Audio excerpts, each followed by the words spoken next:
6 waktu Indonesia Tengah. Inilah Radio Republik Indonesia Bau-Bau dengan Warta Kepton, berita seputar Kepulauan Buton. Ini data-data ketahanan pangan kita, baik itu dalam rangka menyambut hari besar keagamaan nasional yang hari ini kita akan hadapi Imlek.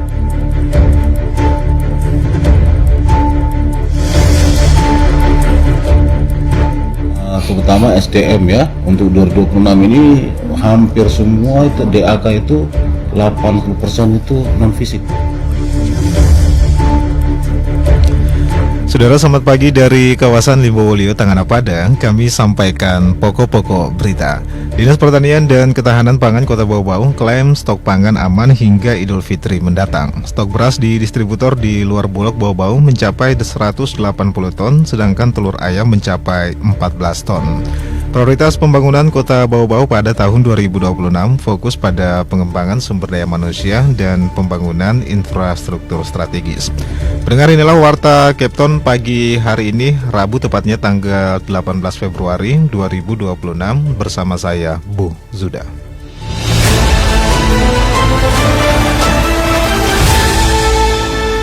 Kita awali berita yang pertama. Dinas Pertanian dan Ketahanan Pangan Kota Bau-Bau klaim stok pangan aman hingga Idul Fitri mendatang. Stok beras di distributor di luar Bulog Bau-Bau mencapai 180 ton, sedangkan telur ayam mencapai 14 ton. Terkait hal ini, reporter RRI Bau-Bau, Waode Nurliani, melaporkan. Dinas Pertanian dan Ketahanan Pangan Kota Bau-Bau Dispertan memastikan ketersediaan bahan pangan di wilayah Kota Bau-Bau dalam kondisi aman dan mencukupi menjelang Hari Besar Keagamaan Nasional HBKN mulai dari bulan Ramadan hingga Idul Fitri mendatang. Kepala Dinas Ketahanan Pangan Kota Bau-Bau Ibnu Wahid menyebutkan, meskipun Kota Bau-Bau merupakan daerah konsumtif, namun ketahanan dan ketersediaan pangan tetap terjaga. Ia menambahkan pihaknya juga mengandalkan belasan BPL atau Badan Penyalur Pangan Lokal untuk memperkuat distribusi pasokan pangan lokal di Kota Bau-Bau. Ia menyebutkan berdasarkan data ketahanan pangan, ketersediaan pangan saat ini masih dalam kategori aman. Ini data-data ketahanan pangan kita, baik itu dalam rangka menyambut hari besar keagamaan nasional yang hari ini kita akan hadapi Imlek, kemudian ada Ramadan, terus ada Idul Fitri. Nah, alhamdulillah ketahanan pangan kita hari ini, stok kita masih aman, walaupun memang kita di Kota Bau-Bau, kota yang konsumtif, ada daerah-daerah lain. Jadi luar biasa memang kita di sini, tapi ketersediaan kita mencukupi. Ibnu Wahid menyebutkan stok beras distributor di luar Bulog Bau-Bau mencapai 180 ton. Selain itu tersedia daging ayam sebanyak 110 ton, gula pasir 23 ton, bawang merah 36 ton, serta telur ayam ras sebanyak 8.185 rak atau setara 14 ton. Sementara itu stok daging sapi tercatat lebih dari 7 ton, minyak goreng lebih dari 10 ton, cabai mencapai 4,6 ton, jagung 9,3 ton, dan kedelai mencapai 12 ton. Sebagai upaya pengendalian inflasi dan menjaga stabilitas harga, Dinas Ketahanan Pangan Kota Bau-Bau juga menggelar gerakan pangan murah dengan melibatkan sejumlah distributor selama 2 hari pada pekan lalu. Langkah tersebut diharapkan dapat menjaga daya beli masyarakat sekaligus memastikan kebutuhan pokok tetap terjangkau menjelang perayaan Hari Besar Keagamaan. Pemerintah Kota Bau-Bau juga berupaya melaksanakan gerakan pangan murah menjelang Lebaran Idul Fitri nanti. Wade Nurliani, reporter Bau-Bau, melaporkan.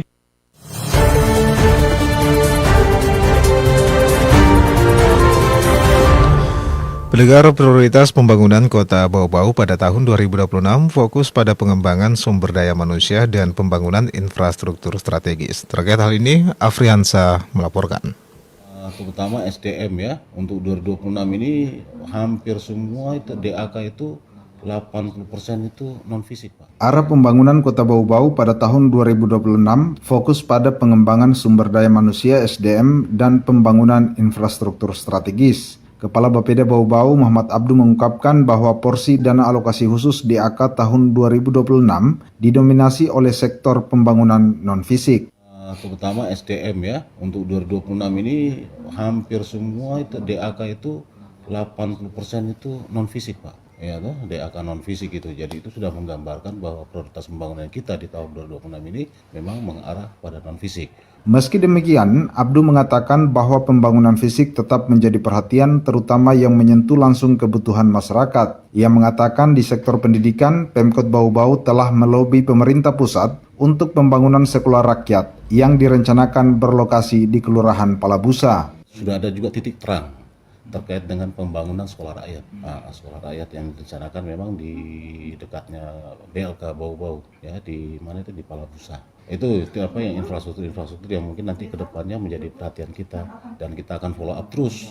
Untuk sektor kesehatan, pemerintah daerah berencana melakukan peningkatan kapasitas layanan rumah sakit umum daerah melalui dukungan dana dari pusat. Abdu mengatakan langkah ini diambil mengingat keterbatasan APBD setelah melalui proses efisiensi sehingga anggaran pusat menjadi tumpuan utama untuk proyek berskala besar. Sementara itu, anggaran DAK fisik yang tersedia akan difokuskan pada pengerjaan sanitasi di wilayah Sorowolio dan Bungi berupa septic tank komunal. Abdu mengatakan sementara untuk anggaran APBD akan dialokasikan menangani kebutuhan mendesak di dalam kota seperti penataan Pasar Wameo, area publik Kota Mara, dan penataan Pasar Buah di lapangan Lembah Hijau. Abdu mengatakan sejumlah program tersebut diharapkan dapat mempercepat perwujudan visi Kota Bau-Bau yang ramah, cerdas, sejahtera, dan bermartabat. Reporter RRI Bau-Bau, Afriansa, terus mengudara untuk Indonesia. Anda sedang mendengarkan Warta Kepton, berita seputar Kepulauan Buton. Saudara, pemerintah Kota Bau-Bau mulai menata dan merelokasikan pedagang di Pasar Wameo guna mengurai kesemarautan dan juga meningkatkan kenyamanan pedagang maupun juga pembeli. Adapun persiapan dilakukan sejak Rabu 11 Februari 2026 dan juga ditinjau langsung Wali Kota Bau-Bau bersama jajaran pada Minggu, tepatnya tanggal 16 Februari 2026.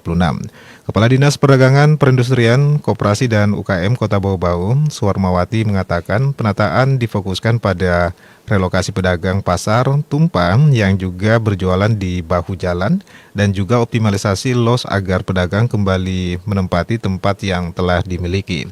Selain itu, aktivitas bongkar muat dibatasi hingga pukul 7 waktu Indonesia Tengah dan setelah itu area parkir harus steril dari aktivitas jual beli di atas kendaraan. Para pedagang mobil juga telah menandatangani fakta integritas untuk juga menjaga ketertiban.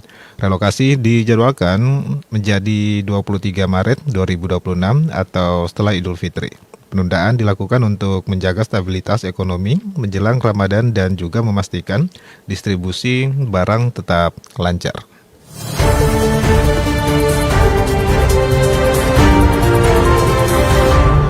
Kita ke berita yang terakhir, calon jamaah haji Kabupaten Buton Selatan dengan jumlah 25 orang telah menuntaskan tahap manasik tingkat kabupaten.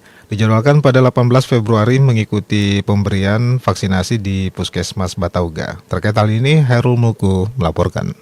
Untuk kali ini yang ke-12 di Buton Selatan. Berikan materi kepada orang tua kita semuanya terkait pembimbingan persiapan pemberangkatan yang akan datang. Sebanyak 25 orang calon jemaah haji CJH Kabupaten Buton Selatan mengikuti manasik haji terintegrasi tingkat kabupaten yang dipusatkan di Aula KUA Batauga pada Minggu 15 Februari 2026. Kegiatan ini menjadi bagian penting dari pemantapan kesiapan sebelum berangkat ke Tanah Suci. Manasik tersebut menghadirkan pelaksana tugas Kepala Kantor Wilayah Kementerian Haji dan Umroh Provinsi Sulawesi Tenggara Muhammad Lalan Jaya yang memberikan pembekalan langsung kepada para jemaah. Kegiatan ini merupakan rangkaian pembinaan berjenjang baik di tingkat kabupaten maupun kecamatan. Dalam materinya, Lalan Jaya menegaskan bahwa manasik bukan sekedar agenda rutin, tetapi instrumen utama untuk memastikan jemaah memahami tata cara ibadah secara benar sekaligus menjaga kesiapan fisik dan mental.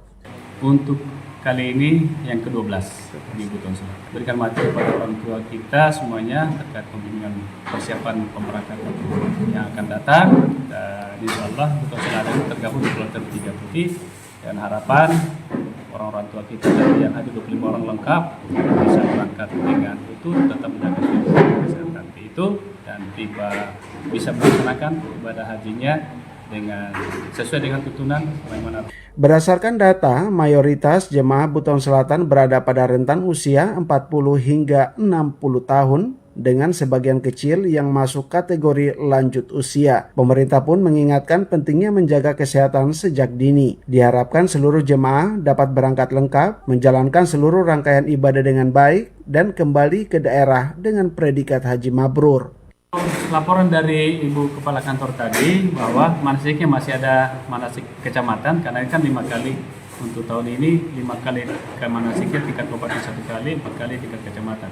Tingkat kecamatannya mereka sudah laksanakan 3 kali, dan nanti 1 kali setelah pasca Idul Fitri itu prakteknya, pemantapan praktek. Walaupun saya sudah kasih praktek tadi, tapi akan lain. Kapan akan dilaksanakan, Pak? Ibu Haji, kapan? Ya setelah Idul Fitri. Ya, seperti itu. Sementara itu, Kepala Kantor Kementerian Haji dan Umroh Kabupaten Buton Selatan Nur Hayati menyebutkan, pasca mengikuti manasik tingkat kabupaten, seluruh jemaah akan mengikuti tahapan vaksinasi yang juga menjadi syarat wajib sebelum keberangkatan. Pemberian vaksinasi akan dilakukan serentak yang dipusatkan di Puskesmas Batauga pada hari Rabu 18 Februari 2026. Dari Kota Bau-Bau, Herol Mulku melaporkan.